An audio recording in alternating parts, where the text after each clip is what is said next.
I don't think the Eagles repeat. Of course, I could be wrong. I just feel like that's one of those Super Bowls where if you played it 100 times, the Chiefs may win 50, the Eagles may win the other 50.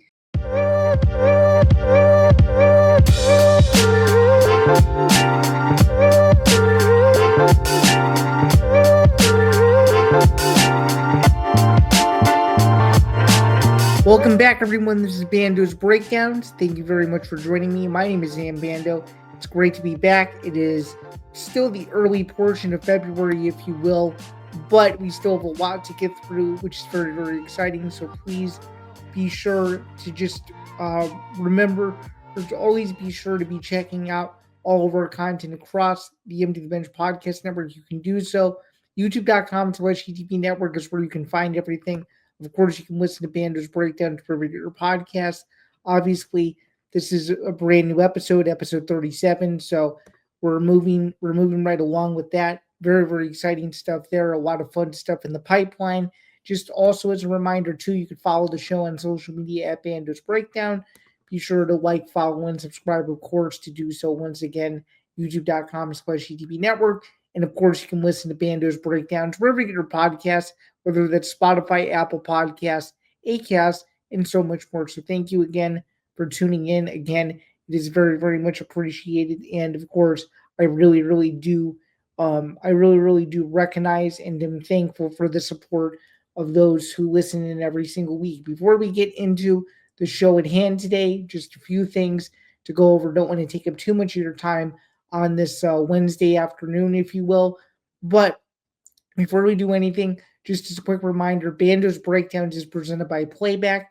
So without further ado, here we go. Presented by Playback. Watching sports is more fun with others, but we spend too much of our time watching alone. Playback is a virtual space where communities can stream live sports together with everyone perfectly synced up. Creators can hop on stage, deliver their own play-by-play analysis and commentary, and invite viewers up for Q&A. Playback makes watching sports fully interactive and a social experience, from playing fantasy sports, repping your favorite players and teams, and watching with the commentators and communities you care about.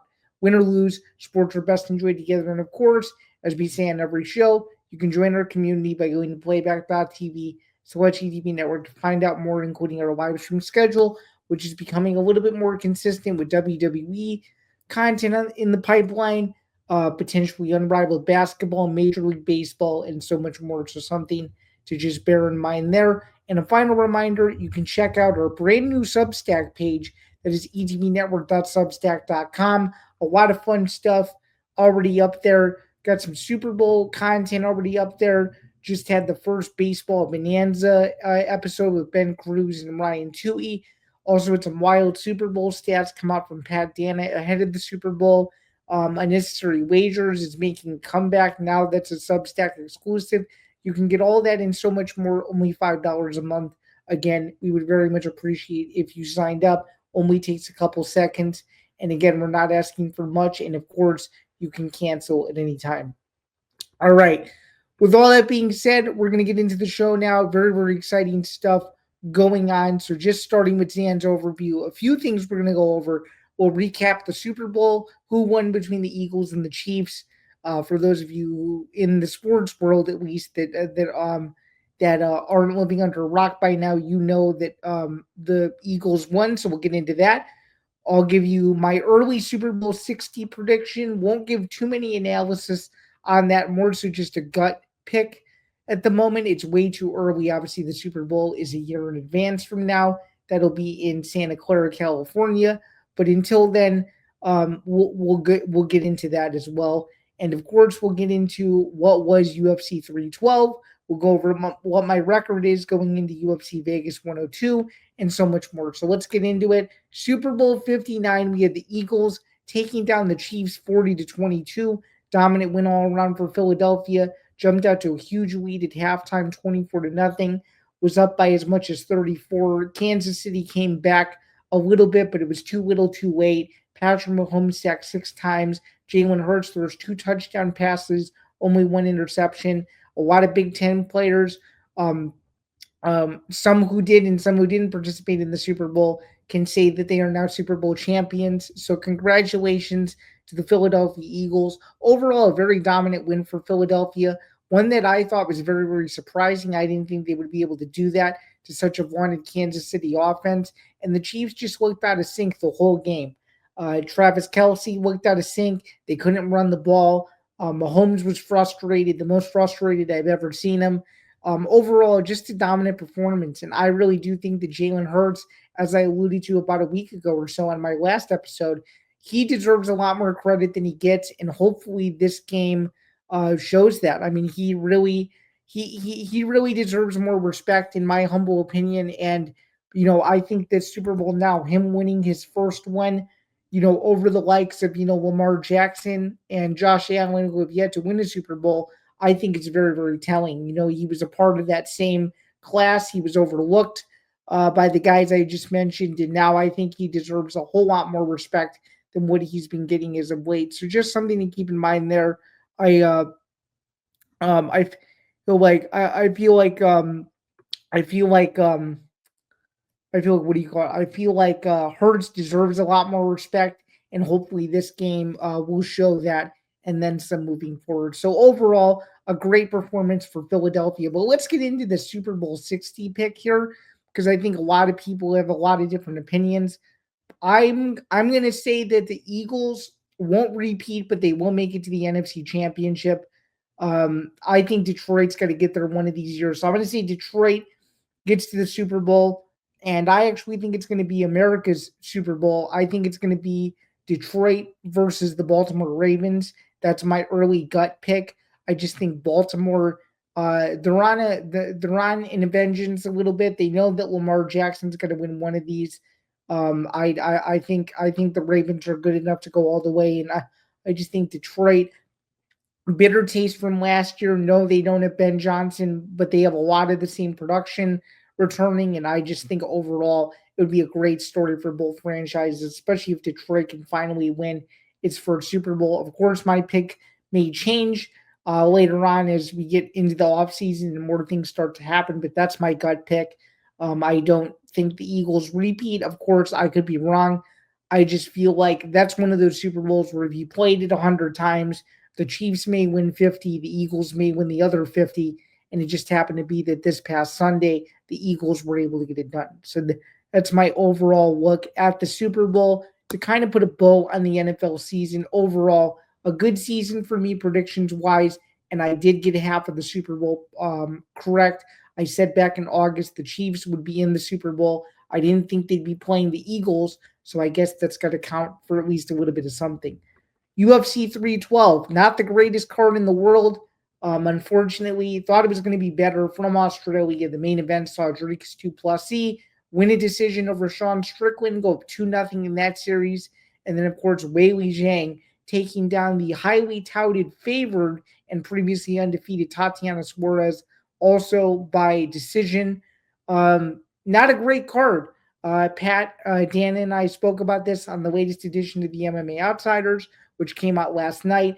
Not a good card for the Australian fans. There were a couple of good fights on the prelims, but overall, the main card just didn't deliver holistically. It was probably one of the most disappointing pay-per-views in about a year. I'm going to get into more of why I think it was a disappointment in my zinger in just a few minutes. But overall, not a good show. But at the very least, Dricus 2+C has his next potential title challenger in the line in Hamza Chimaev. I think that's relatively obvious.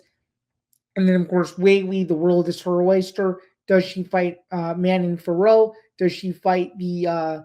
Does she fight? Or excuse me. Does Weili fight the flyweight champion in Valentina Shevchenko? Does she stay at 115 pounds and fight an up and coming contender there, even though she's already beat the majority of the division? That remains to be seen as well. But overall, not the best card. And speaking of it not being the best card, I wanted to also just let you guys know of what my record is going into this Saturday's UFC Vegas 102 card, which we will talk about a little later on in the program. So as I pulled this up, I wanted to let you guys know too.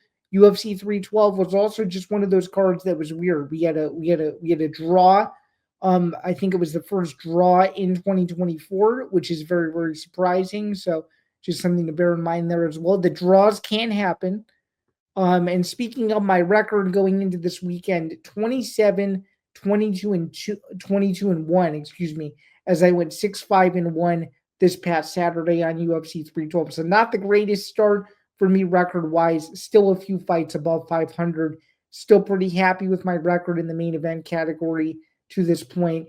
And hopefully these upcoming pay-per-views will be better moving forward, but overall just not a good pay-per-view for the Australian audience. Too many decisions, too many fights where they were just dead. I would totally forget about them. And honestly, Taliesin Teixeira might have stolen the entire event, which is crazy to think about because no one was probably expecting that going in. So just something to keep in mind there. But overall, a good card, or at least a decent card for what it was, but not the best card in the world. Hopefully, the Australian audience was treated well in some way. So just something to keep in mind. Getting into Zain Zinger, though, we're going to get deeper into this a little bit.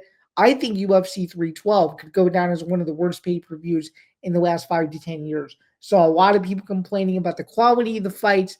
I saw a lot of people complaining about not the production per se, but just being able to stream it on ESPN Plus. I saw several issues in regards to that. Some people not being able to order the fight, some people not even being able to stream the event at all. It's 2025. They're going through the midst of their whatever it is, the negotiation period with ESPN. If ESPN wants to keep them, they gotta really fix this because this is inexcusable. You can't have pay-per-views not work. I mean, people pay their hard-earned money to watch these fights. It's really, really disappointing. And then the UFC needs to do a better job. And I don't think they've owned up to the fact that sometimes they run into issues and they're not willing to admit it. Their only recommendation is to buy it early, and even then, that doesn't seem to really do them any good. So just something to bear in mind there. I don't think this pay per view lived up to expectations. Hopefully these next two shows, though, Vegas and Miami, and then hopefully based on what the main event is going to be for Miami in April and Montreal in May, will hopefully over deliver what UFC 312 was. So that's kind of my point on that. I think the UFC needs to do a better job, and they owe the fans one, especially with these next couple pay per views coming up, where a lot of pressure is going to be at stake with a lot of these huge title fights moving forward. So just something to bear in mind there. I didn't think it was a great card. All right, now we're going to move on. Illinois now is a top 10 football recruiting class for 2026. Some huge names have already signed. Cam Thomas being one of the latest additions to that class. Obviously, spoke about Victor Singleton. Just a brief note. I mean, overall, this has been a tremendous job by Bret Bielema, just holistically, just going through this entire process and just really making sure that this program is set up for sustained success. It was the direct quote. It was the direct quote that he gave me all the way back at the Citrus Bowl in late December, and he specifically discussed sustained success, and he's now proving it, which I think is genuinely, which I think genuinely is awesome. I really do. I think it's one of the great feats of him as a coach is every single thing he said he was going to do, he's done. Whether it's improve his team from 5-7 to an 8-win team in 2022, whether it's going back to 5-7 and improving his team by 5 games to win 10 last year, whether it's what he's been doing on the recruiting trail, whether it's what he's been able to do by getting these great matchups scheduled for future years. Ohio State at home this coming season, USC at home this coming season, some interesting road trips. One to Washington stands out, a rematch in Camp Randall, which he's obviously won there in Northern Illinois. The last time they played Wisconsin was in Champaign. That was a heartbreaker a couple years ago. So he's doing the things that he needs to do in order to, get this program on the right trajectory and get them to places that they've never been, quite frankly. And him being able to do this from a recruiting standpoint, class of 2026 is already looking phenomenal. And it's something that I think a lot of people should be very, very excited about. So just something to keep in mind there that the class of 2026 is one to watch in Champaign, Anybody who thought Illinois was even remotely a doormat anymore, I think, is soundly mistaken. And this upcoming season will prove a lot of those people wrong, if Illinois can keep doing what it's been able to do. So a lot of exciting stuff there as well from a recruiting standpoint. Then just very briefly too, college basketball roundup. Haven't really been able to do this yet. Just haven't had time or have either forgotten in other segments. Been an interesting run in the Big Ten holistically, specifically for Illinois. They've had ups and downs this entire, I guess, stretch of January and February where they just haven't played well. But they finally were able to get off the schneid, beating Minnesota on the road, a good win at Minnesota. Minnesota's not a great team, so Illinois did what they were supposed to do against the Gophers overall. And it seems like, for the most part, besides a few knickknacks here and there, um, that Illinois is slowly but surely starting to get healthy. And again, they're one of the youngest teams in all of college basketball. It's essentially a brand new team, besides Gibbs Longhorn. And that's something to keep in mind, too. I think a lot of people are frustrated just given how they looked in November and December. They were able to win some of these tight games. And, they're a team that, is a team that's like it's like a middle of the road Big Ten team, which I think some people need to realize that this is what was supposed to happen. Was it supposed to happen in the fashion in which it did? Probably not. But in the same sentiment though, like you have to look at this from a holistic standpoint. I mean, these are guys that have never played together before. Are they making mistakes they shouldn't be making? Yeah, but are they picking it up, or are they beginning to pick it up at the right time? Yes.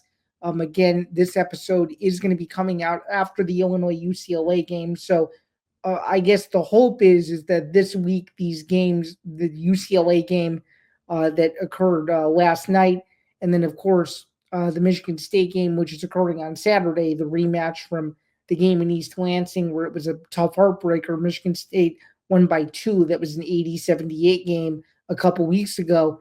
You got to hope you win at least one of them, if not both, just to get your confidence back. I mean, you want to get a high seed in the NCAA tournament. You're probably not going to win the Big Ten at this point. That dream died probably about 10 to 12 days ago. So you just got to win as many games as you can here. And then, of course, you get the Duke game at Madison Square Garden coming up in a couple weeks. He says, well, that's going to be, I think, 10 days from when this show is premiering. So a lot to be excited about there. I think the Big Ten overall is a great league. Michigan State and Purdue have played well. There's obviously the news about Indiana and them moving on from Mike Woodson, but I think overall the league has been a good league. There's a lot of competitive basketball, and I think the addition of these West Coast teams has proven that no game in the league is easy. And I think another team that's found that out the hard way is Northwestern. Injuries upon injuries for this team. They don't even look like an NIT team at times. I mean, this team has just really struggled, completely imbalanced from a year ago when they did make the NCAA tournament. Lost a lot of deep talent on that team, and of course to lose Brooks Barnheiser and of course lose Jalen Leach is just really disappointing. And this team has fallen apart. They cannot find consistency whatsoever. It's been a tough season for them, and I just they got to finish strong. And obviously, not every team makes the Big Ten tournament, so you want to hope that they don't get into that danger zone where they finish in the 16 to 18 range, because then they won't make the Big Ten tournament at the very least. But otherwise, though, it's been a good week so far. So just something to keep in mind. They're going back over now to the UFC as we wrap up the show. Again, as I alluded to, very, very short and sweet this week. Didn't want to take up too much of your time. UFC Vegas 102 from the Apex. Jared Cannonier, Gregory Rodriguez. 5 rounds in the middleweight division. Critical fight given what just occurred the past 2 weekends with Nasruddin Imavov becoming the new number 1 contender off of his win against Israel Adesanya. And, of course, Dricus du Plessis defending his UFC middleweight title successfully in Australia. So let's take a look at this main event here really quick. I've already given my pick on the show that it's going to be a Jared Cannonier TKO. Just a few news and notes on the programming side. 4 p.m. Eastern start on Saturday for the prelims. 7 Eastern main card start. 12 fights exclusively on ESPN Plus from the Apex. Let's take a look at the main event of the evening. We've got Jared Cannonier coming into this fight at 17-8. We got Gregory Rodriguez on the comeback here, coming in at 16-5. Cannonier has won 2 out of his last 5 fights, while Rodriguez has won 4 out of his last 5, coming in as a slight favorite at minus 190. And of course, Cannonier sits at plus 155, according to Tapology. Cannonier, 40 years old. Rodriguez, 8 years younger at 32. And it looks like Tapology is really liking Rodriguez, 71% clip to 29% clip, and there's a reason why. Gregory Rodriguez has looked great in his last couple of fights, and he's shown that he can hang with the best in the world. I mean, let's take a look at this resume really quick, because I don't think people are giving RoboCop enough credit here. So Rodriguez is 7-2 in the UFC, has been in the UFC now since 2021, has defeated Christian Leroy, Duncan, Brad Tavares, and Dennis Tuloin. So obviously this is his biggest step up in competition in terms of name value. Of course, Brad Tavares has been a UFC veteran for a long time now. So not a bad win streak, but still a win streak that kind of makes you scratch your head like, okay, he fought a guy at the time who was 10-1. He fought someone who had been kind of on the downswing in Dennis Tuloin, and he fought someone in Brad Tavares who's kind of hit or miss as well. So that's kind of a question mark. Has not lost since January of 2023. So very, very impressive. And yeah, I mean, when you go back through his other fights, no question about it, Cannonier is his biggest name to date. Let's take a look now at Cannonier, though, on the other side, as I alluded to a minute ago, 17-8 overall in MMA, sitting at 10-8 in the UFC, and has had a rough go about the last year. He's lost back-to-back fights to Caio Borralho out of the Fighting Nerds, one of the better camps out there. And then, of course, just lost to Nasruddin Imavov in Louisville last June in a very, very tough round 4 TKO defeat after having won 3 out of his last 4 fights, including a split decision win over now former champion Sean Strickland. So this is a must win for Cannonier. Again, 40 years old, similar situation to Adesanya. If he loses this fight, will he contemplate retirement? Who knows? That remains to be seen. I do like Cannonier, though. From the experience factor, could I see Gregory Rodriguez getting him out of there? 100% yes. But I just think that overall, Cannonier will be ready to go. He knows that his back is against the wall. He's going to win this fight, and he does pretty well at the Apex. So I'm banking that he will win, and that is my preview for UFC Vegas 102. Just a quick look ahead, what we got coming up here. Bando's Breakdowns episode 38. The tentative plan is next week. There may be maybe a chance I might start to do this a little bit more often, where I take at least a week off near the end of the month just to kind of recharge the batteries. But at the present moment, episode 38 will be coming out next week at the same time, so just stay tuned for that. And then also just as a quick reminder, because I need to do this more often, but Zain Zinger Part 2 is going to be coming to Substack starting March 1st. So if you like the Zain Zinger segment, please be sure to tune in and see all of that. It's going to be a zinger that you can't find anywhere else. So again, $5 a month. Go check out the ETB Substack. All right, with that being said, that's going to do it for another edition of Bando's Breakdowns. Thank you very much for tuning into the show. It is always very, very much appreciated. Just as a quick reminder to please be sure to like, follow, and subscribe. And of course, just as a reminder, as well as we like to do in every show, Bando's Breakdowns is presented by Playback.